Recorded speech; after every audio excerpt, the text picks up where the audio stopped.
Rain not quite staying away, washed out most of the afternoon events, but the Mud Hens thinks that superior grounds crew down at Fifth Third Field able to get their game in, although it did take about an hour rain delay. Mud Hens in Syracuse ready to go. Already had one game rained out this week between the two. They made it, of course, yesterday with a doubleheader. Top of the first after a leadoff walk and a double. Market Vientos base knock into right field. Danny Mendick scores. Ronnie Mauricio would later come down a fielder's choice, so it's 2-0 Syracuse.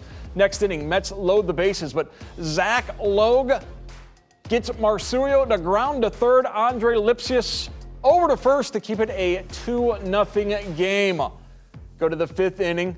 It's still 2-0. Hens with a man in scoring position, but Brendan Davis goes down swinging. Remains a 2-run deficit for the Hens. Eighth inning, Syracuse threatening. Bases loaded. Miguel DePozo strikes out Mendick. It remains a 2-0 game, and that would be the final. Toledo held to just 2 hits. First time they are shut out this season. That first inning, the difference, as the Mud Hens have now lost 3 in a row. They'll try and right the ship tomorrow as we welcome in Brad Woznicki and the Hall of Famer Jim Weber. They're standing by live downtown. Guys. Well, you heard it right there from Mark Coons. The Mud Hens shut out for the first time this season. Who would have thought that the 2 runs for the Syracuse Mets that they put up in the first inning would hold throughout the entire game? You know what the story was tonight, though, Brad? The fact that this was the first game where you could challenge a call.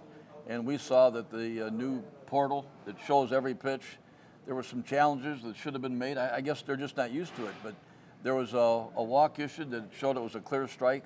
And neither side actually challenged. And there were times when they could have and probably won those challenges. So I guess it's just something new they'll have to get used to. And we will see how the challenge system plays out over the next 2 days, as now the Syracuse Mets have taken 3 out of the first 4 games in this series. But on the Mud Hens side, even though it didn't start great for Zach Logue, you credit him for the way he was able to go his longest outing of the season with 5 innings in this one, and also Andrew Magno and Miguel Del Pozo. Mud Hens pitching gave the Mud Hens a chance to the end. Yeah, the pitching was good on both sides. You know, we started the season with a lot of offense.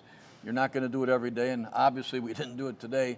And the Mud Hens, for the first time, have lost 3 straight. So we'll hope they can bounce back tomorrow in our 5-0-5 game. The Toledo Mud Hens will need to take the next 2 to try and even this series, because right now Syracuse has control.